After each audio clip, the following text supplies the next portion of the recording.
پاکستان کو اس امریکی کمیشن کی رپورٹ میں تشویش والے ممالک کی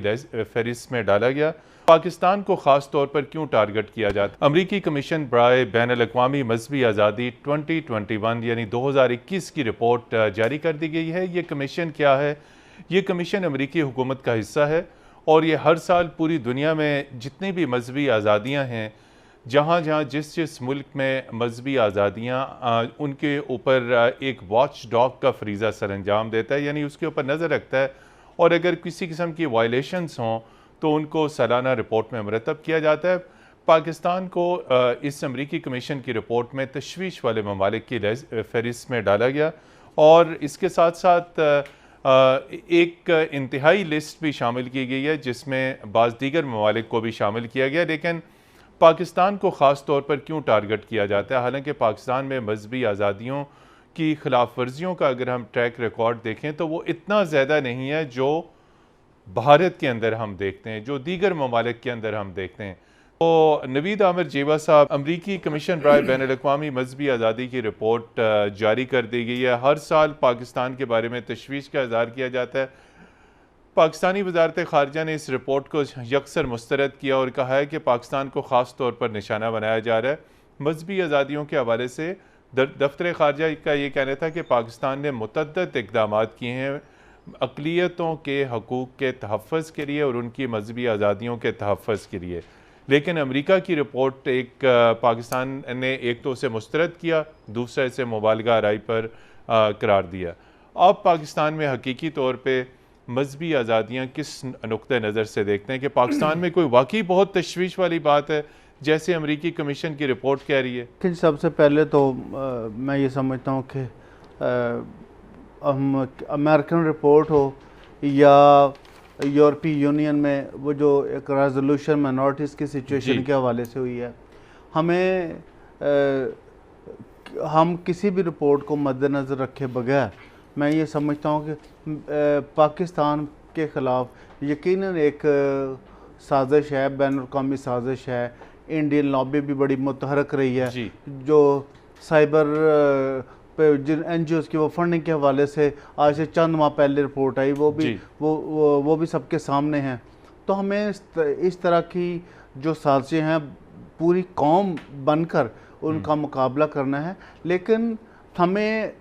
جبکہ پاکستان ہمارا گھر ہے، ہمارے اندرونی جو مسائل ہیں ان کو بھی حل کرنے کے لیے ہمیں اپنے خود سے کچھ ایک ذمہ دارانہ ریاست کے طور پر کچھ اقدامات کرنے کی ضرورت ہے۔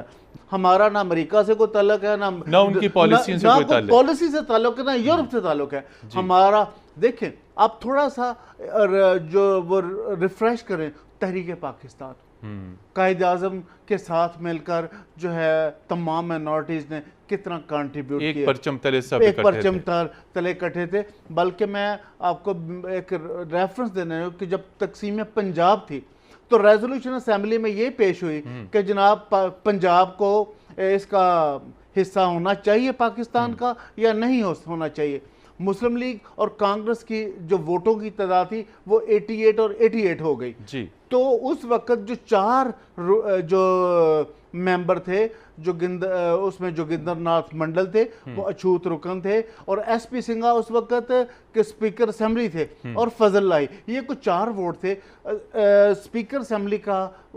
کام ووٹ ڈالنا نہیں ہوتا، لیکن ایس پی سنگھا اپنی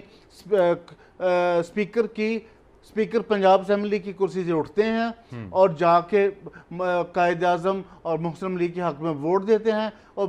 ووٹوں کی تعداد 92 ہو جاتی ہے۔ Then Punjab became the part of the Punjab. جی، بات کرتے ہیں رمیش سنگھ اروڑا صاحب، مسلم لیگ نون سے ان کا تعلق ہے۔ اب پاکستان کی اگر ہم بات کریں تو جس طرح نوید صاحب نے کہا کہ کچھ چیزیں بہت بڑھا چڑھا کر پیش کی جاتی ہیں، بہت ساری سازشیں بھی ہو رہی ہیں پاکستان کے خلاف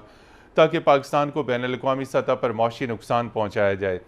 اور اقلیتوں کے بارے میں جو اعداد و شمار ہیں وہ بہت بڑھا چڑھا کر پیش کیے جاتے ہیں۔ اور اگر ہم کھل کے بات کریں، اگر کسی قسم کی دہشت گردی کے واقعات ہوتے ہیں تو آپ کو خود پتہ ہے کہ دہشت گردی کے واقعات کے پیچھے کون سے عناصر ملوث ہیں؟ وہ ملک دشمن عناصر ملوث ہیں، وہ ایک سین کریٹ کرتے ہیں تاکہ بین الاقوامی سطح پہ پاکستان بدنام ہو۔ جی دیکھیے متین صاحب، ہمیں سب سے پہلے یہ جو رپورٹ آئی ہے، میں ابھی اس کو گو تھرو بھی کر رہا تھا، یہ جو یونائٹڈ نیشن کا کمیشن ہے on international religious freedom, page 42 جس طرح آپ ابھی ذکر کر رہے تھے، اس میں بہت ساری چیزوں کو بڑھا چڑھا کے پیش کیا ہے، اینڈ آئی ریئلی اپریشیٹ جو فارن آفس نے ان کو یکسر مسترد کیا ہے اور زوردار جواب دیا. جو میں سمجھتا ہوں کہ یہ کرنا چاہیے، یہ کرنا بنتا ہے، اور ان سے زیادہ ہمارا رول بنتا ہے جو ہم پاکستانی، اور آئین پاکستان گارنٹی کرتا ہے کہ ہر پاکستان کا جو شہری ہے اس کے برابر کے حقوق ہیں. اور آپ نے جب انٹرو میں آپ بات کر رہے تھے، اگر ہم اس پورے پس منظر کو دیکھیں تو پاکستان کے اندر سٹیٹ اونڈ مائنورٹی کی ڈسکریمنیشن نہیں ہے. سٹیٹ نے کبھی اس کو شیلٹر نہیں کیا. یہ جو واقعات ہوتے ہیں یہ انڈیویجولز کا انڈیویجولز ایکٹ ہے، جو موب نکلتا ہے وہ ایک انڈیویجول ہے جو لوگوں کو جس اور ان کے خلاف بھی کارروائی ہو رہی ہے. اب میں یہ سمجھتا ہوں کہ ایشو ہے، میں یہ کہوں کہ 100% پرفیکشنسٹ ہے پاکستان کے اندر، مائنورٹیز 100% ان کو کیا جاتا ہے، پیمپر کیا جاتا ہے، تو ایشوز ہیں، لیکن وہ ہمارے اندرونی ایشوز ہیں، اور ہم ان کو اندرونی بیٹھ کے بہت ساری جگہوں پہ ہماری کمیٹیز بنی ہوئی ہیں، بیٹھ کے ان کو ڈسکس کرتے ہیں، ان کا ہم نے سولوشن نکالا. کرتارپور سب کا کھلنا جو کہ 72 سال کی ایک سٹرگل تھی، اور پاکستان کے اندر Sikh community is not more than 20,000، but Kartarpur سب کا کھلنا ایک میسج ہے کہ پاکستان کے اندر ریلیجیس فریڈم ہے، پاکستان کے اندر بسنے والے مائنورٹیز کو ان کی ورشپ پلیسز کو پروٹیکشن دی جاتی ہے، پاکستان کے اندر بسنے والی مائنورٹیز کو ان کو پوری مذہبی آزادی ہے. اب رہی بات کی جو رپورٹ آئی، پہلے تو مجھے نہیں پتا یہ رپورٹ کی بیسس کیا ہے، یہ ڈیٹا کہاں سے ہے، کیا یہ ڈیٹا وہی ہے جو انڈیا نے پی آر فارمز ہائر کی ہوئی ہیں، اور وہ پی آر فارمز یورپ کے اندر، امریکہ کے اندر، کینیڈا کے اندر، برطانیہ کے اندر بیٹھ کے پاکستان کے خلاف لابی کرتی ہیں، لوگوں کو اکٹھا کرتی ہیں، اور وہاں پہ ایک تاثر یہ دیا جاتا ہے کہ پاکستان کے اندر مائنورٹی سیف نہیں ہے. جب ہم یہ بات کرتے ہیں کہ ہم اس کا تقابلی جائزہ لیتے ہیں بھارت کے ساتھ، تو بھارت میں تو اس وقت مسلمان سیف نہیں ہے، سکھ سیف نہیں ہے، دلت سیف نہیں ہے، عیسائی سیف نہیں ہے، پارسی سیف نہیں ہے، ان کی عبادت گاہوں کو جلایا جاتا ہے. آپ کے سامنے واقعات ہے 1984 سے لے کے آج تک، دیکھیں کشمیریوں کے ساتھ کیا ہو رہا ہے، سکھوں کے ساتھ کیا ہو رہا ہے، ننس کو وہاں پہ جلایا جاتا ہے، دلت کو وہاں پہ نیوٹ کر کے روڈوں پہ اوپر گھمایا جاتا ہے. تو پاکستان کے اندر تو حکومت کوئی بھی ہو، آج